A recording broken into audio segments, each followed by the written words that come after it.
Et bienvenue à toi qui regarde ces vidéos sur les 5 clés du roi Josaphat, des clés qui nous apprennent à entrer dans notre victoire. Bienvenue encore dans ce bel endroit, il fait encore très beau aujourd'hui. Et je ne sais pas quand tu vas regarder cette vidéo, si chez toi il fait beau ou il fait moche, mais profite du beau ciel bleu qu'il y a ici, j'espère que ça te fera beaucoup de bien. On est dans cette série vidéo parce qu'on est conscient d'une chose, c'est que nous ne sommes pas appelés à stagner dans notre vie, nous sommes appelés à rentrer dans la victoire. Et cette courte série de vidéos nous donne des clés. Alors, moi je suis pas, tu sais, je suis pas pour dire qu'il y a des méthodes toutes faites et puis c'est la victoire en 8 points, le salut en 18 points, la sainteté en 12 points. Je ne suis pas trop pour ces méthodes-là. Je dis juste qu'il y a 5 clés ici qui peuvent nous aider à nous discipliner dans la vie. Et si nous le faisons, si tu le fais de manière régulière, eh bien tu entreras et j'entre dans une discipline de vie qui m'amène à la victoire.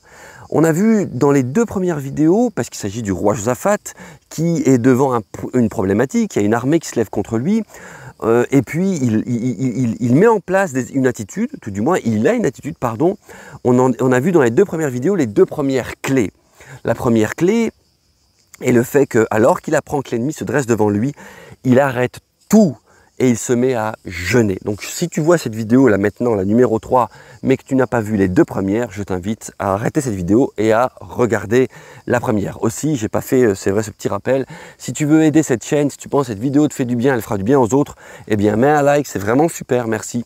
Et surtout, si tu veux la partager, que tu la regardes sur YouTube, bah, tu prends le lien du dessus, tu le copie-colles, tu le mets sur tes réseaux. Et si tu la regardes sur Facebook, eh bien simplement, tu la partages en faisant partager ou tu la likes, ou je sais pas quoi, tu tags des gens, tu as un tas de manières de la partager, ok? Merci d'avance, que Dieu te bénisse. Vraiment, on travaille simplement pour que la parole de Dieu soit annoncée et puis que les vies soient fortifiées. Le roi Josaphat, 1, s'est mis à part, de 2, il a rappelé à Dieu qui il était. Je te laisse découvrir ces clés, eh bien simplement dans les 2 premières vidéos. 3e clé, nous allons reprendre notre Bible. Prends ta Bible, je dis que ceux qui suivent ces vidéos, c'est vraiment important. C'est du pratico-pratique. Prends des notes et prends ta Bible et étudie toi-même les textes. On va reprendre le 2 Chroniques 20, l'histoire du roi Josaphat qui, eh bien, a pu remporter une victoire sans même combattre. Va jusqu'à la fin de cette série, tu verras, c'est vraiment important. 2 Chroniques 20, alors tu trouveras toute l'histoire du verset 1 au verset 24, si je ne me trompe. Même plus, tu peux lire, 24 c'est déjà pas mal, tu peux lire tout, lis plus, vous savez, tu sais la Bible c'est à lire sans modération, ok? Mais voilà, on lit 2 Chroniques 20 de 1 à 24 pour ces clés. Nous étions arrivés au fait que Josaphat ait rappelé à Dieu qui il était. Pour ce faire, je vais même le relire ici, tiens d'ailleurs, le point numéro 2, c'est toi, il parle à Dieu, 2 Chroniques 20 verset 6, et il prie ainsi, Seigneur Dieu de nos ancêtres. 2 Chroniques 20, verset 6. Seigneur Dieu de nos ancêtres, c'est toi qui règnes dans le ciel et qui domines toutes les nations. Tu possèdes la force et la puissance de sorte que personne ne peut tenir devant toi. Bon voilà, ça c'était le texte de la vidéo numéro 2. Texte de la vidéo numéro 3, c'est maintenant. N'est-ce pas toi notre Dieu qui a dépossédé les habitants de ce pays lorsqu'Israël, ton peuple, y arrivait et qui a donné ce territoire pour toujours aux descendants de ton ami Abraham? Ils s'y sont installés et y ont construit un sanctuaire qui t'est consacré. Puis ils ont dit, si un malheur nous atteint, un châtiment, une guerre ou une épidémie de peste ou une famine, nous viendrons nous placer devant ce sanctuaire, c'est-à-dire devant toi, puisque tu y manifestes ta présence, et nous t'appellerons au secours du fond de notre détresse. Toi alors, tu nous écouteras, et tu nous sauveras. Ça, c'est le texte du point numéro 3. Josaphat, ici, ne rappelle plus à Dieu qui il est, comme dans le point numéro 2. Il rappelle à Dieu ce qu'il a fait, dans le sens, ce qu'il a dit au peuple et la manière dont son peuple a obéi.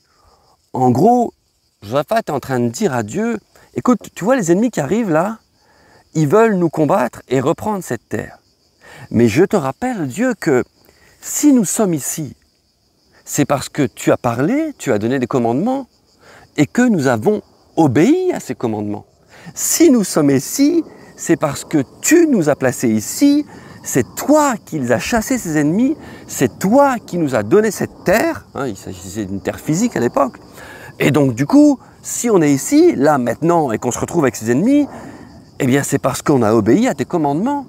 C'est parce que quand ton peuple, eh bien, si tu lis la suite du texte, hein, c'est parce que quand ton peuple a traversé, tu lui as fait faire un détour, ton peuple, à l'époque, n'a pas exterminé ses ennemis, maintenant ils sont bel et bien vivants, maintenant ils sont en grand nombre, et maintenant ils viennent nous attaquer. Mais si on est ici, dans cette situation, c'est parce qu'on t'a obéi. Josaphat est en train de dire, c'est parce que nos ancêtres ont obéi à tes commandements. Quelles leçons pourrions-nous tirer de ce texte? On a vu les deux premières, quelle clé? Je te pose cette question, encore une fois c'est rhétorique parce que je sais que je ne vais pas entendre la réponse au travers de la vidéo. Mais combien de fois ne fonctionnons-nous pas sans réellement nous arrêter pour savoir si dans notre vie, nous avons écouté ce que Dieu a dit, respecté son alliance, et que nous sommes à l'endroit, comme eux, hein, à l'endroit où Dieu voulait que nous soyons. Combien de fois? On est tellement en train de faire des choses dans la vie, ça va tellement vite, tellement vite, tellement vite. Est-ce qu'on est là où Dieu nous a appelés à être? Ouais, Seigneur, j'en appelle à toi, je suis devant un ennemi, une catastrophe, une épreuve dans ma vie. Est-ce que Dieu ne risquerait pas de nous répondre, mais t'es là où je t'ai jamais demandé d'aller. Tu étais sur un terrain dans lequel et pour lequel j'ai jamais pris d'alliance avec toi. Pas en tout cas à ce niveau-là. Ce qu'il aurait pu dire, mais non, Josaphat savait que Dieu avait donné ce terrain dans l'alliance de son ami Abraham. Et de la même manière, je veux te poser cette question, est-ce que toi, tu es dans les plans de l'alliance que Dieu a fait avec toi au travers de Jésus-Christ? Est-ce que dans ta vie, tu as commencé à œuvrer? Tu sais qu'il y a des œuvres préparées d'avance.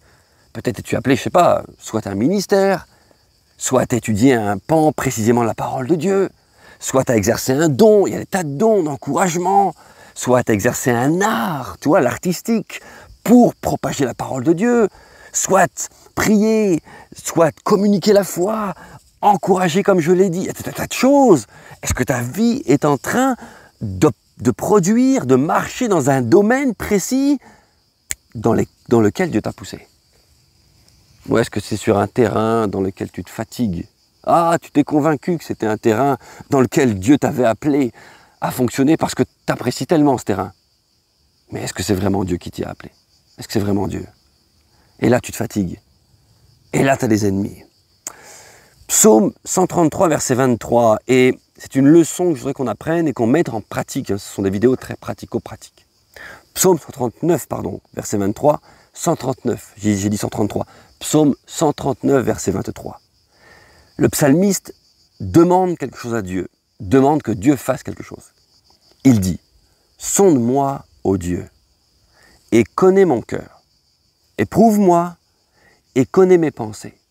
Regarde si je suis sur une mauvaise voie et conduis-moi sur la voie de l'éternité. » J'aime ce psaume. Ça fait combien de temps que tu n'as pas dit à Dieu, « Oh Bob, j'arrête tout. Je veux entrer dans la victoire, je sens que ma vie est fade, il se passe, j'arrête tout. » Point numéro 1. Je rappelle à mon âme qui est Dieu. Ouah, j'avais oublié que Dieu était si fort. Point numéro 2. Sonde-moi, ô Dieu. Là, je m'arrête. Oh Seigneur, sonde-moi. Oh Seigneur, travaille ma vie. Tu vois ces pensées qui se bousculent, tu vois les projets devant moi, tu vois les envies, tu vois mes plans fous. Sonde-moi, ô Dieu, comme ce psaume. Éprouve-moi, connais mon cœur, éprouve-moi et connais mes pensées. Et regarde si je suis sur une mauvaise voie. Conduis-moi sur la voie de l'éternité. Tu peux demander au Saint-Esprit qui t'éclaire là, maintenant, tout de suite. Tu peux, à la fin de cette vidéo, prendre la décision, en ayant regardé la 1 et la 2, la clé numéro 1, la clé numéro 2, de dire, je vais vraiment demander à Dieu qu'il me sonde et au Saint-Esprit qu'il me communique quel est le chemin à suivre. Je veux te rappeler que la parole de Dieu dit que le Saint-Esprit, il est dit du Saint-Esprit, hein, c'est Jésus qui parle, quand il sera venu, il vous conduira dans toute la vérité. Josaphat a rappelé à Dieu qu'il n'était pas sur un terrain de désobéissance, mais sur un terrain d'obéissance. Les ennemis sont là pourtant. Ce n'est pas parce que tu construis ta maison sur le roc que la tempête ne vient pas. Les ennemis sont là, mais j'ai la joie de savoir que je suis sur un terrain d'obéissance. C'est la troisième clé qui nous permet d'entrer dans la victoire. Je ne suis pas sur un terrain de désobéissance. Jésus, lui aussi, je donne toujours des exemples, quand je le peux, de ce que Jésus faisait en relation avec les clés de Josaphat. Parce qu'il y a plus dans ton cœur, dans mon cœur, que Josaphat, il y a Jésus. Et si Jésus le faisait, alors nous pouvons le faire. Jésus ne faisait que ce qu'il voyait faire au Père. J'en ai parlé aussi déjà. Alors je te donne la référence. Jean 5, verset 19, Jésus reprit donc la parole et leur dit, en vérité, je vous le dis, le Fils ne peut rien faire de lui-même. Ça fait écho à l'autre vidéo. Hein. Il ne fait que ce qu'il voit faire au Père. Et tout ce que le Père fait, le Fils aussi le fait pareillement. Nous devons faire donc comme Jésus. Et marcher dans la lumière. Rappelle-toi, je te donnais ce passage que je vais te redonner ici quand on a ouvert ces vidéos. Éphésiens 5, verset 8. Autrefois, vous étiez ténèbres. Et maintenant, vous êtes lumière dans le Seigneur. Alors marchez comme des enfants de lumière. Clé numéro 3. Est-ce que tu es sur le terrain de l'obéissance?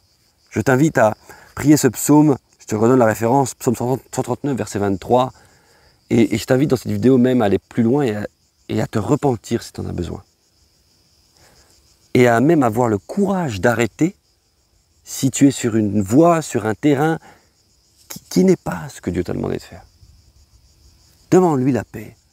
Un jour, moi j'ai eu des décisions à prendre. J'avais une proposition alléchante de travail, même devant mes yeux, très alléchante. Mais j'ai senti la paix de Dieu qui m'a quitté comme jamais. Au moment où je m'apprêtais à dire oui, j'ai su que ce n'était pas la voie de Dieu.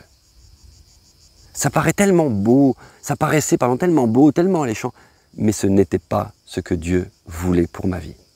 Je t'invite dans cette vidéo à prier le psaume 139, 23. Sonde-moi, ô Dieu, et connais mon cœur, éprouve-moi, et connais mes pensées. Regarde si je suis sur une mauvaise voie, et conduis-moi sur la voie de l'éternité. Clé numéro 3, marcher dans l'obéissance.